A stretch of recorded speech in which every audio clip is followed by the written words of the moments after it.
Hi friends, పాము అంటే చూశానండి. ఇది ఎక్కడా కాదండి, సంపింగి చెట్టు మీద. ఇది ఎలా ఉంటుందంటే, దీని పేరంటే పాము గంటి పొదరు అంటారు.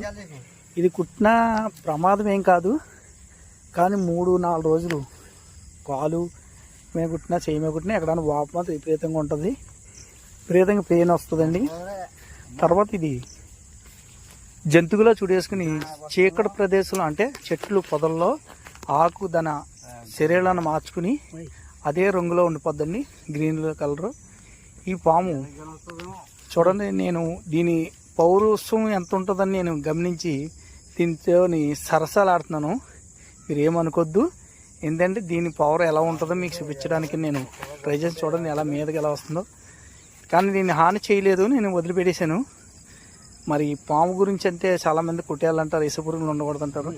మళ్ళాగే బతికే తన స్థావరాలని మనం టచ్ చేస్తే మనల్ని టచ్ చేస్తాయి. అంతే కాబట్టి పాములు మనకులాగా బతికితే దాని